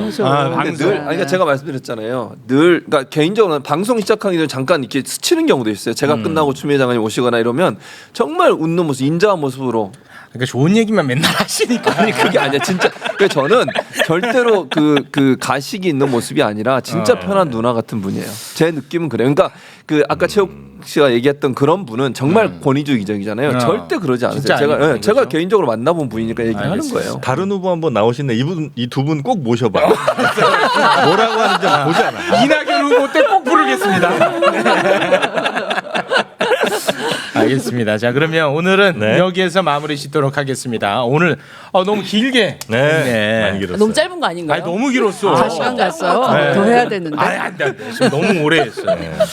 자 행여나 이제 결선 투표 가면은 하루 시간이 있나요? 결선 투표 아니면 당일에 하나요? 5일 정도 시간을 둔 거 보니까 어. 네, 그 사이에 하겠죠. 그렇습니까? 네, 네. 그럼 뭐 시간은 아직도 많이 있으니까 네, 네. 한번 또 저희가 모시도록 하겠습니다. 네. 신유진 변호사와 네. 함께 네. 네, 함께 해주신 세 분 대단히 고맙습니다. 감사합니다. 감사합니다. 고맙습니다. 네, 고맙습니다. 고맙습니다. 흥미로운 과학 이야기하러 지금 바로 출발합니다. 엑소와 김영욱의 이건 왜 이럴까? 엑소님 어서 오십시오. 네 반갑습니다. 곽커 엑소입니다. 네. 박사 확인 아직 안 나왔어요? 뭐 반쯤 포기한 상태고. 아 이제 드디어 보기로 가네. 아 그게 진짜 어렵구나. 어렵지. 아 누군가는 또 쉽게 하기도 하던데. 시사풍자 아닙니다. 네, 자 그리고 김형욱님 어서 오십시오. 네, 안녕하세요. 오랜만에 찾아뵙습니다. 곽커 김형욱입니다. 네. 아 전에 네, 아 최욱 씨 오셨던 분이잖아. 아유 그럼 구면이지. 아유. 한 달 반 정도 되셨죠? 네, 그 정도 됐습니다. 네. 네. 정확하게 기억합니다 저는. 뭐 서울시 팟캐스트에서 본 거예요? 어디서? 이 자리에 이 자리에 나왔었죠. 네, 반갑습니다. 뭐 하시는 분이죠? 저는 지금 대학원에서 네. 석사 과정을 하면서 아. 과학 커뮤니케이터로 활동하고 있는. 과학 커뮤니케이터. 네, 맞습니다. 그 대회 나가야 되는데. 대회를 나가서 수상을 해서 이 자리에 지금 수상했었죠? 네, 맞습니다. 네. 대상 받았어요. 대상 받았었고. 아, 네. 자, 엑소님 오늘 어떤 내용 준비해 오셨습니까? 일단 제가 준비한 내용은 아니 정영진한테 옮아서 그래. 남자는 기억이 안 나. 이게 큰일입니다. 없는 병이냐 이게? 자, 어떤 내용이죠? 제가 준비한 내용은 저번에 한번 이 고안 크기가 작을수록 가정적이다 이런 얘기를 제가 한번 말씀드렸어요. 네, 그 제가 이상하게 또 칭찬을 많이 받았어요. 가정도 없는데 엄청 가정적이야. 그런데 사실 여성분들 중에서 일부는 이 밑에는 중요하지 않고 아. 이 고안 위에 있는 그 무기의 크기가 중요하다라고 아, 또 생각하시는 분. 그거 얘기니 오늘? 네, 오늘 그 얘기를 준비했는데 다음에 하자. 오늘은 나름 과학적인 연구 논문들이 있어요. 네. 그래서 이게 사실 그 까기 전까지 모르잖아요. 아니 근데 이거 연구하는 저 과학자들 어느 쪽에 뭐 생물학 뭐 이쪽 하는 분들인가? 생물학인데 주로 영국, 일본이거든요. 근데 오늘은 일본 하나 있고요. 영국을 기대는 영국이 아니고 한국에 있었습니다. 오. 가천의과대학의 이제 김태범 교수님이란 분께서 한번 연구를 하셨는데 그러니까 뭐 비뇨기과 의사분이에요 그러면? 아마 비뇨기과 쪽인 것 같아요. 아, 그래요. 아, 그러니까 믿을만한 얘기의 풍문이에요 오늘. 속설이에요. 이거는 상관관계가 있어요. 아 진짜로? 네. 한번 내가 체크해 볼게요. 네. 과학적 연구라니까. 아 좋습니다. 네. 어떤 내용인데요? 네. 그래서 우선 제가 하기 전에 네. 체크리스트를 하나 준비를 했는데 두 MC 형님들께서 이거 자기가 맞다 생각하면 손을 한번 들어주세요. 네. 첫 번째, 나는 이제 T존, 그러니까 코가 좀 크고 뚜렷한 편이다. 높고.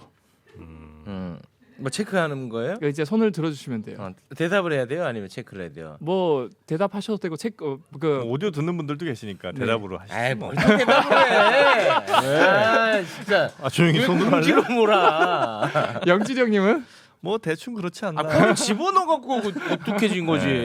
그래. 네, 저는 코는 뭐 사실상 거의 없다고 봐도 무방합니다. 네, 일단 그럼 영진 형님은 좀 큰 편이다. 네. 두 번째, 손가락이 좀 길쭉길쭉한 편이다. 뭐 아무리 키가 있으니까 그렇죠. 네. 저도 뭐 아무래도 키가 있으니까 짧죠. 세 번째도 그러면 같은 맥락이에요. 나는 키가 좀 작은 편이다. 접니다. 네. 네 번째, 그 남자 친구들끼리 그 고추 얘기를 할 때 여유가 넘치는 편이다. 최욱 씨는 정색하는 편이고. 아니 겉으로는 여유 넘치게 아니라 겉으로. 이게 사실은 여성들 사이에서는 이 남성의 크기를 알 수가 없으니까 네. 뭐 까보기 전까지 모른다고 뭐 꽃은 쿠키다 뭐 이런 말도 있어요. 근데 골춘 쿠키. 겉으로 보이는 모습 중에서 뭔가 좀 유추해 볼 수 있는 유추해 게 볼 수 있다. 있는 게 있지 않을까. 음. 그래서 일단 짬밥을 무시할 수 없으니까 그 경험에서 우러나온 짬밥을 좀 한 분들이 계세요. 이제 커뮤니티에 제가 좀 찾아보니까 속설. 속설이죠. 이제 남성을 정말 많이 만나본 한 여성이 자신의 나름 이제 경험한 빅데이터를 토대로 이제 큰 남자 찾는 법 이런 거를 올려놨더라고요. 아 여성분이 올렸어요? 여성분이요. 아 그래요? 그래서 그래서 다양한 리스트가 존재했는데 우선 앞에서 체크리스트 한 거에서 영진이 형님이 오케이 한 부분이 다 큰 편에 해당한 거였고요. 최혁 형님이 오케이 한 부분에서 다 좀 작은 편에 해당하는 결과가 나왔다. 네. 아니 자신 있게 하세요. 아무 그 모르는 사람이 누가 있다. 네. 그래서 근데 여기에 막 열 몇 가지를 써놨는데 그 중에서도 1등, 2등이 뭐냐면 그 여성분이 꼽은 1순위가 뭐냐면 자기 경험상 얼굴 T존, 특히 이제 코가 좀 길고 좀 큰 편, 뚜렷한 남자일수록 크다. 그 속설이 있죠. 그게 속설이 있죠. 속설 옛날부터 있었던 얘기니까 그거는. 두 번째는 손가락이 좀 길고 굵다. 음. 이것도 좀 많이 컸더라 자기 빅데이터상. 어. 그런데 이 1순위, 2순위가 실제로 제가 연구 논문을 찾아보니까 연관관계가 있다라는 논문들이 있어요. 아 이게 질적 수준이 높은 논문이에요? 그래도 100명 이상의 대상으로 했는데 이게 상관관계가 나왔거든요. 그래서 아 이걸 왜 연구했고 사람을 이렇게 한국에서 못 살게 해? 그래서 우선 헬조선 진짜. 1등 순위 여성분이 뽑은 1등 순위가 아까 뭐였죠? T존이라 그랬잖아요. 그거에 관련한 연구 결과가 기존까지는 그냥 성기랑 코 모양이 닮았기 때문에 연관이 있을 것이다 속설일 뿐이었지만 속설. 실체가 나타났습니다. 몇 달 전에 나온 논문이고요. 일본 교토이과 대학에서 이제 연구진을 밝혀냈는데 결과를 말씀드리면 실제로 큰 코를 가진 남성들이 큰 성기를 가진 경우가 많다. 100%는 아니지만 많다라고 결과가 나왔고 100%는 아니지. 100%는 아니에요. 거기에 기대해 보겠습니다. 한 80% 정도 네, 됩니다. 거의 뭐 나머지 20에 한번 기대해 봅니다. 그래서 연관성을 확인하기 위해서 이 최근 사망한 남성의 시신 126명을 조사해봤어요. 그게 할 짓이냐? 아니 잠깐. 자 정영희 씨. 나도 좀 본인이 나도 이건 뭐 어떻게 뭐라고 못 하겠다. 그러니까 본인이 뭐 큰 건 알겠는데 이거 할 짓이냐고. 그건 아니지. 이거 아니잖아. 야, 돌아가신 분을 그래. 이거 할 짓이냐고. 그러니까 저도 이거 찾아보면서 와. 아니 뭐 죽은 자식 불알 맞은다 표현은 들어봤는데 와, 이거는 죽은 사람의 성기기를 잰다 이거는 좀 황당하긴 했어요. 이거는 조금 윤리에 맞지 않는 것 같은데. 네, 그러니까 일본이죠. 아. 그래서 이 연구진은 실제로 이 코랑 음경의 길이, 둘레 이런 것들을 정확하게 다 재봤어요. 그래서 해보니까 사실은 이 남성들 사이에서도 성기 길이 하면은 화가 나기 전은 안 치잖아요. 무조건 이제 발기라 그러죠. 그 이후의 길이를 또 우리는 중요시 여기지 중요하죠. 않습니까? 네. 그것도 이제 뭐 있어. 그 전 단계야. 뭐 그걸 오줌이나 싸지. 그 무슨 의미 있냐고. 화난 뭐가 좀 달라? 아유, 저 제가 그래? 다혈질입니다. 그래. 다혈질이에요. 네, 좋습니다. 얘기해 주세요. 근데 이제 네. 사실은 사망한 사람은 이 풀발기가 안 되잖아요. 안 되지. 그래서 이제 간접적인 방법으로 최대한 잡아당겼대요. 할 짓이냐고. 야 돌아가신 분. 야 진짜 그거 좀. 일본 진짜 너무 해도 너무한다. 그래서 최대한 당겨서 발기 상태를 유사하게 만들어서 측정을 해봤다고 하더라고요. 그 다음에 코 길이는 이 눈썹과 눈썹 사이 미간 있잖아요. 미간부터 코끝까지의 길이를 재봤거든요. 그래서 결과를 말씀드리면 코 길이가 이제 미간부터 코끝까지 4.6cm 미만이다. 그런 평균 음경 길이가 10.4cm 정도 미만으로 나왔어요. 10.4. 네, 4.6cm일 쭉 경우 당겼을 때지. 네, 쭉 당겼어요. 나 깜짝 놀랐네. 꿈의 길이 아니야. 아니 그러니까 당겼을 때잖아. 나 많이 위축될 뻔했어. 그 다음에 반대로 4.6이 아니고 미간부터 코끝까지가 5.6cm 이상이다. 코가 이제 길다는 거지. 네, 그러면 13.5cm의 평균 이상으로 나왔어요. 그래요. 그 다음에 4.6에서 5.6 사이가 있잖아요. 그분들은 평균 11.4 이 차등이 딱 돼 있네. 차등이 돼 있고 참 신기한 게 이 사이 11.4cm가 딱 일본 남성의 평균 음경 길이라고 해요. 그래요. 네. 이 혹시 그 말단 비대랑 관련이 있나? 예를 들면 왜 그 말단 비대 뭐 네. 예를 들면 코라든지 손 이거 큰 분들이잖아요. 그렇죠. 어쨌든 거기도 이제 말단 아니겠습니까? 근데 사실 말단 비대란 거 자체가 뼈 쪽으로 이제 성장을 그래요? 시키는데 음경은 뼈가 없거든요. 다 있던데. 또 넣었어? 뭐야? 형 코에만 넣는 게 아니라 틈만 나면 너를 그래. 아이고. 아니 근데 이게 키가 작아도 네. 손가락이 긴 애들이 있어요. 그쵸. 네. 그리고 키가 작아도 코가 거기가 좀 긴 애들이 있어. 실제로. 그러니까 20% 예외라는 거죠. 그 그렇지. 정도는. 그러니까 키랑의 상관관계는 너무 그렇게 여러분 짓지 말았으면 한다는 바람에서. 네. 어쨌든 지금까지는 코 얘기를 말씀드린 거고, 네. 근데 이 코가 사실은 뭐 인과관계가 밝혀진 건 아니에요. 이제 상관관계, 연관성이 있다 정도는 밝혀졌는데 그렇지. 상관관계지. 그래도 과학자들이 주장하는 게 사실 태아 시절에 여성이든 남성이든 이제 성기가 다 작게 있거든요. 그런데 8주차부터 남성은 남성 호르몬이 나오면서 성기가 길어져요. 딱 영향을 받아서 이게 남성 호르몬 수용체가 있거든요. 이게 성기 부분에 8주 차부터 좀 길어집니까? 길어지기 시작해요. 7주 차에 내가 나왔나? 네. 그런데 T존 있잖아요. 이 코 쪽도 똑같이 남성 호르몬의 영향을 받아서 커진대요. 아, 그래요. 그러니까 이게 어느 정도 과학적으로 일리가 있다는 아, 거죠. 그러네. 자, 뭐 두 번- 인정. 두 번째 빅데이터 이제 여성분의 경험에서 2등한 게 손가락이 길고 굵다라 그랬잖아요. 네. 예, 딱 봐도 체육 형님은 이제 단풍선이거든요. 아, 예. 너무 귀여워. 난 너 손 볼 때마다 막 잡고 싶어. 오늘은 무조건 주머니에 손 넣고 있는다. 그래서 이것도 제가 찾아보니까 영국이 아니고 한국에서 이 가천의과대 이제 비뇨기과 맞아요. 김태번 교수님 연구팀이 밝혀냈는데 논문 제목도 손가락 길이 비와 성인 음경 길이의 예측 인자라고 이제 제목이 나왔는데 시간이 많으셨나 보네. 네. 결과만 말씀드리면 네. 이 두 번째 검지보다 네 번째 약지가 길면 길수록 음경이 크더라. 네 번째 역지가 되게 긴데? 네 번째 길잖아. 형 너무 차이가 없어요 근데. 왜 길잖아. 영진이 형 보여주세요. 자 길잖아. 진짜 차이 많이 나 영진이 어디? 형. 차이가 많이 나네.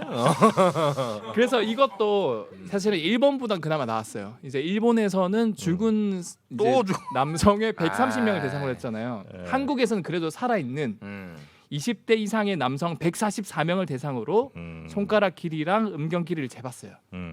근데 음경을 또 이제 발기시킬 수는 없으니까 최대한 이제 신전한다고 그래요. 늘려서 길이를 재봤더니 결과는 마찬가지로 약지가 길수록 크더라라는 게 나왔는데 이게 참 재밌는 게 거의 대부분 이제 약지가 보통 더 길거든요. 왜냐하면 남성 호르몬의 영향을 받아서 거의 비율이 같으면 1이 나오겠죠. 네. 그렇죠. 네. 그런데 대부분 조금 더 기니까 0.95에서 0.98에 대부분 다 위치했어요. 아. 저도 재보니까 0.95 정도 나왔습니다. 네. 근데 옆에 지금 나오신 김영웅님은 거의 똑같아요. 그래서 0. 아유, 저 인간 좀 어떡하냐. 똑같이 거의. 아, 진짜 똑같네. 아이고, 좀더 길어요, 딱하다 여기가. 딱해. 측정을 좀 잘못하신 것 아유. 같은데. 아닌데. 그 재보니까 0.99 나왔고요. 아닌데. 아니 솔직히 그러면은 예. 커요, 작아요. 저는 제 코 보시면 알잖아요. 저 코가 되게 길거든요. 보시면 알잖아요. 네, 코 되게 길이네. 길어요. 어. 저. 네. 아, 하나는 있네. 둘 중에 하나는 있으니까 아, 그래도 아, 그러네. 아, 그거 기네. 아유 좀 안 됐다. 근데 제가 깜짝 놀랐던 게 네. 여기에 한 144명을 대상으로 했을 때 가장 길게 나온 분이 0.89 비율에 길이가 17cm가 나왔거든요. 영진이 형이 0.89예요. 아 진짜? 제가 방금 재봤거든요. 어. 녹화 전에 재봤는데 네. 이거 나중에 인스타에 한번 올려주셨으면 좋겠어요. 길이를. 와, 이 형 아주 날라다니겠네. 아야, 그 강직도는 뭐 조사한 데 없니? 정영진 씨 바로 밀려나는데. 아니, 제가 녹화 전에 길이를 쟀는데 체육 형님이 끝까지 주머니에 손 넣고 안 빼더라고요. 아, 형 워낙 날이 추워가지고요. 네. 그래서 아무튼 이것도 똑같아요. 태아 시절에 실제로 이 약지도 똑같이 남성 호르몬 테스토스테론 수용체가 있어요. 그래서 태아 시절에 남성 호르몬 많이 나올수록 약지가 길어진다. 아, 반대로 일리 있네. 검지는 여성 호르몬 수용체가 많아서 아. 여성 호르몬이 많으면 검지가 길어진대요. 아, 그럼 여성들 가운데 검지가 긴 분들은 좀 더 여성스러울 그렇죠. 가능성이 가능성은 높다는 거예요? 있는 거죠. 그리고 보통 여성분들은 같거나 검지가 그래요? 더 길어요. 진짜로? 네, 맞아요. 여러분도 한번 재보세요. 근데 남성분들은 약지가 보통은 더 길다. 어때요? 두 번째 손가락이 더 길어요? 우리 작가분은? 아, 약지가 더 길다고 저 하는데. 그냥 남성 호르몬이 좀 많으신 걸로. 아, 저 오늘 아침에도 시험 나가지고 네, 면도하고 제마시고. 왔다고 하네요. 아, 면도하고 왔다고. 네, 그래서 아무튼 이제는 이게 어느 정도 보조 지표로 이게 확실히 100%는 아니지만 좀 이제 간접적으로 이제 코의 크기나 아니면 약지 길이를 보고 고충 쿠키의 환기를 높일 수 있다 네. 정도의 연구 결과를 제가 오늘 가져왔습니다. 알겠습니다. 이런 연구는 이제 좀 금지시켜야 되지 않을까 하는 생각이 좀 드네요. 네. 난 손사진 카톡 부사로 좀 해놔야 돼. 그래서요 0.89 적어 놓으세요. 저도 손사진을 이제 카톡 부사로 쭉 늘려가지고 네, 올려놓겠습니다. 네. 아 여성분들 좀 오해는 없었으면 좋겠습니다. 제가 또 그렇지 않다는 거 나머지 20%입니다. 자 오늘 저 김영욱님 네. 어떤 내용 준비해 오셨습니까? 요새 그 날씨가 굉장히 덥잖아요. 아유. 그 올여름 되게 덥다고 하는데 오늘은 어떤 날씨일지 아무도 모릅니다. 굉장히 더운데 또 오늘 좀 후끈후끈한 얘기를 해가지고 더 더운 것 같아요. 음. 그래서 제가 준비한 내용은 이 더위를 식혀줄 그 선풍기와 에어컨에 관련된 과학 이야기입니다. 아 과학 좋아요. 네. 그 우리나라에만 있는 속설인데 뭐 선풍기를 틀고 자면 죽는다 이런 네. 거 한번 들어보셨죠? 근데 그렇죠. 그게 다 거짓인 건 알고 계시죠? 네, 뭐 네. 틀렸다고 우리도 한번 다룬 바 있습니다. 네. 근데 이 세계보건기구랑 뭐 미국 환경보호국 같은 여러 공중보건기구 그런 기구에서 35도 이상일 때 선풍기를 틀면 오히려 더 더워진다 이런 결과를 내놨다고 해요. 그래서 오. 35도 이상일 때 너무 더울 때는 선풍기를 틀면 더 고체온증이라고 하죠. 더 더워지니까 건강에 안 좋다. 쐬지 마라. 오. 아니 덜 시원해질 수는 있겠는데 더워질 건 없지 않아요? 와 이거는 네, 그런 흥미로운데. 연구 결과가 선풍기 자체에서 모터가 있으니까 계속 열이 나오잖아요. 아 그거 네, 열. 아. 그 열도 있고 그냥 네. 기온 자체가 네. 내 주변에 있는 공기 온도 자체가 35도 이상이면 오히려 더 더워진다라는 걸 해서 막 뉴스에도 나오고 그랬거든요. 근데 이게 사실 좀 문제가 있습니다. 그래서 그 문제가 뭔지에 대해서 살짝 얘기를 좀 아 하려고 합니다. 틀린 이야기라는 거죠. 네, 어느 정도는 좀 틀린 이야기입니다. 좋아요. 일단은 선풍기를 쐬면 시원해지는 원리에 대해서 우리가 좀 알아야 될 것 같은데 네. 그 원리가 우리가 일반적으로 알고 있는 원리는 우리 몸에 그 땀이나 수분이 남아 있고 그게 선풍기 바람을 쐬면 증발하면서 이제 뭐 열을 흡수해서 시원해진다. 그렇죠. 대부분 이렇게 알고 있잖아요. 이것도 맞는 이야기인데 사실은 연력학적으로 굉장히 여러 요인이 복합적으로 작용을 해서 시원해지는 거거든요. 그중 대표적인 하나인 거고 또 숨어 있는 다른 원리를 하나 소개시켜 드리자면 우리가 그냥 바람을 쐬는 것 자체에서 시원함을 느껴요.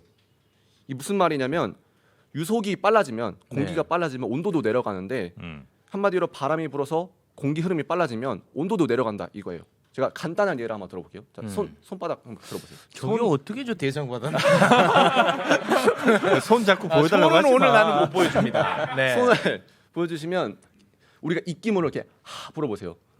그러면은 우리 뜨겁지? 몸에 그쵸 36.5도의 뜨끈한 입김이 불잖아요. 기온보다 이게 네, 저희 체온이 몸에 높으니까. 온도가 있으니까. 네. 근데 입을 오므려서 이렇게 불어보세요. 그럼 시원하죠. 호흡은 시원합니다.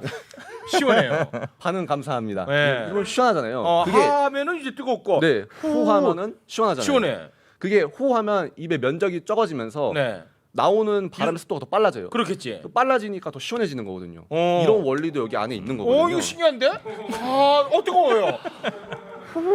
시원해요. 너무 신기하잖아.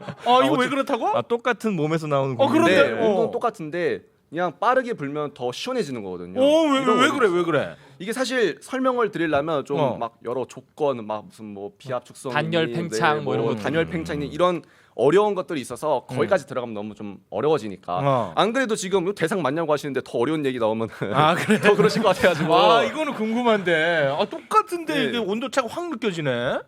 그 뭐 이런 것도 있어요. 뭐 우리가 겨울철에 체감 온도라는 게 있잖아요. 체감 온도. 바람이 더 많이 불면 체감 온도가 내려가잖아요. 네. 그것도 이런 원리가 있거든요. 바람이 불면 더 빨라지니까 더 온도가 내려가서 더 추워지거든요. 우리 몸 국소적으로. 근데 이거 보면은 반대도 똑같아요. 우리가 아이스크림 있을 때 땡볕 때 가만히 냅두는 것보다 선풍기 앞에 냅두면 훨씬 빨리 녹아요. 왜냐하면 이 아이스크림이 주변에 차가운 기운이 계속 나오잖아요. 그게 일종의 아이스크림을 보냉해주거든요.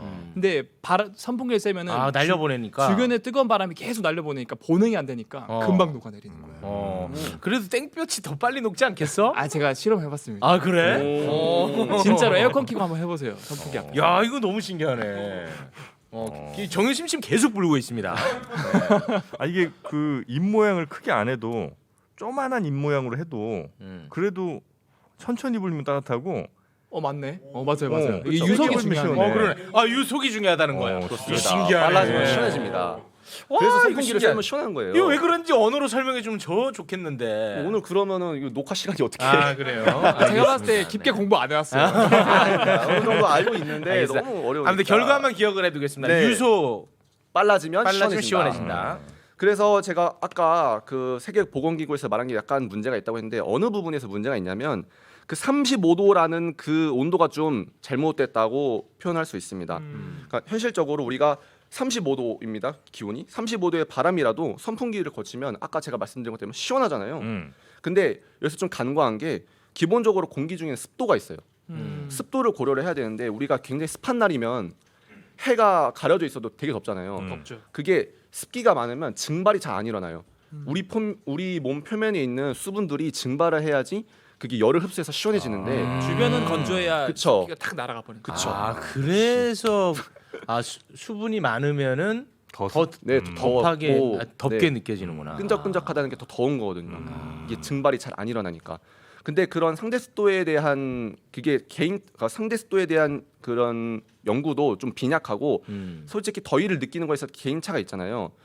그리고 제가 또 말씀드린 다른 요인이 우리가 선풍기를 쐬면 시원하다고 느끼는 그 요인이 방금 엑소님께서 말씀하신 것처럼 그 아이스크림 주위가 시원한데 네. 그 바람이 그 시원한 걸 날려버리니까 더워지는 거잖아요. 네. 반대로 우리 몸은 36.5도를 유지하잖아요. 네. 우리 몸이 한 일종의 거대한 난로라고 생각하시면 돼요. 네. 그래서 우리 주변에 있는 공기도 우리 국소적으로 우리 표면에는 36.5도로 데워져 있어요. 뜨겁게. 그렇겠죠. 근데 이제 선풍기 바람이 그 뜨거운 공기를 밀어주고 시원한 공기를 유입해 주니까 시원해지는 거거든요. 네.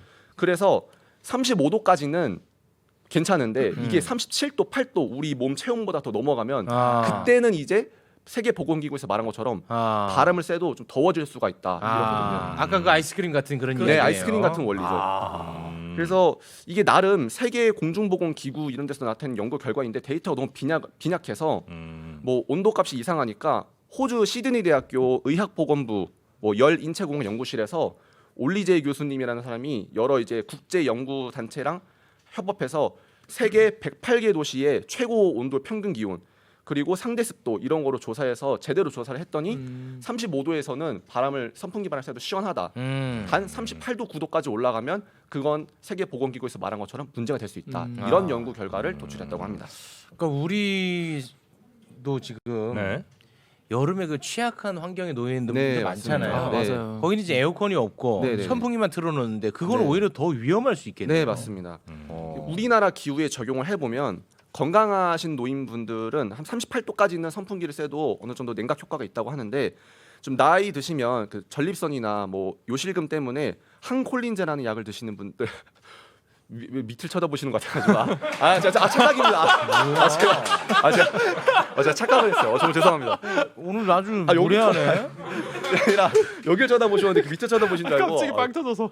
제가 착각을 했습니다. 혹시 뭐 제가 소팔 메토드 뭐 정말 사죄드리겠습니다. 아 요실금도 갖다 붙이면 나는 오늘 그러면 어떡하라는 거니? 제가 착각을 했습니다. 아 뭐 그런 약을 드시는 잔뇨는 좀 분들이 있지 잔뇨. 항콜린제 먹으면 뭐 어쨌는데?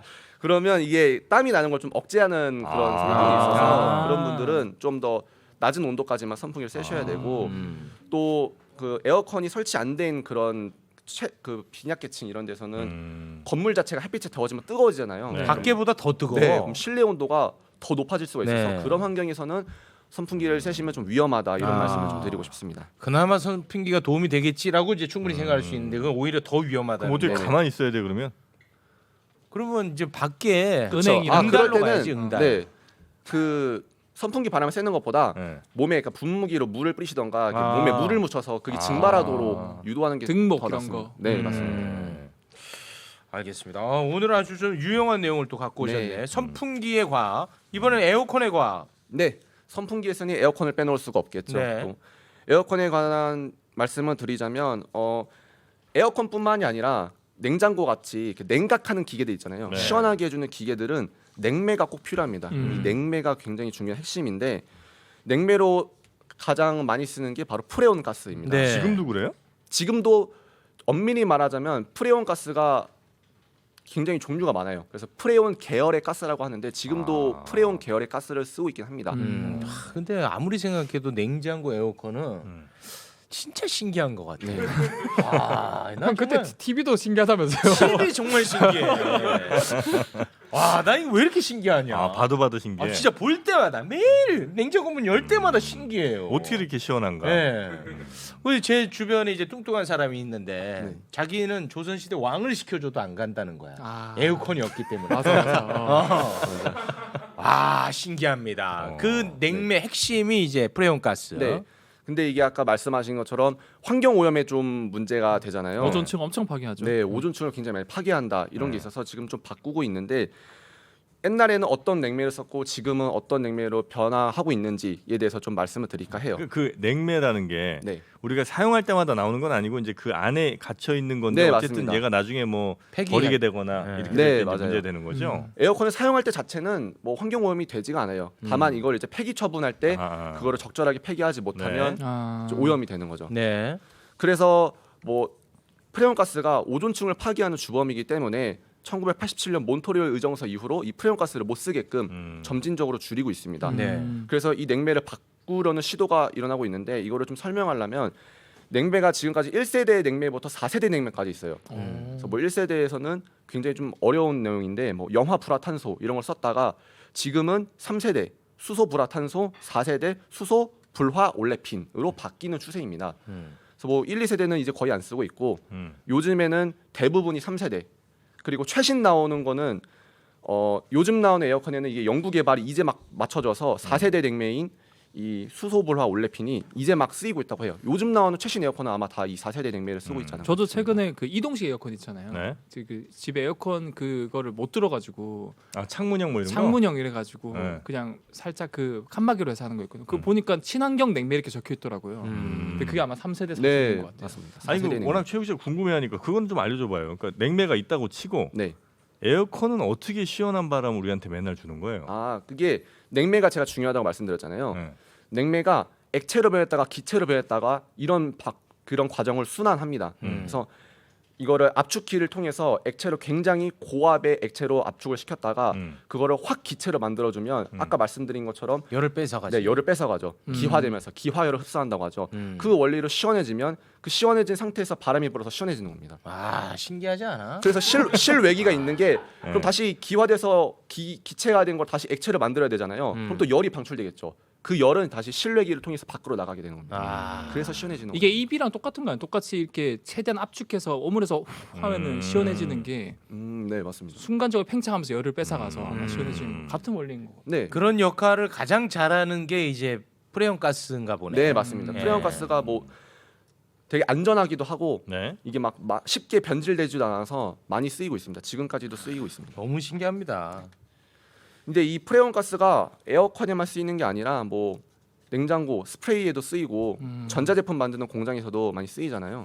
아 그래요? 네, 많이 쓰고 있어서 요즘에 한일 갈등이 좀 있었잖아요. 불화수소, 네. 반도체 세척할 때 쓰이는 그거에 대안책으로도 프레온가스가 있거든요. 그래서 옛날에도 우리나라가 많이 썼는데 요즘은 몬트리올 의정서 이후로 안 쓰고 있는 추세입니다. 그래서 세계적으로 이게 금지가 된 물질이잖아요. 어떻게 보면 그래서 뭐 여러 나라에서 우리는 이제 프레온가스를 쓰지 않겠다라고 했는데 지구로 관찰하다 보니까 어디서 자꾸만 프레온가스가 나오는 거예요. 계속.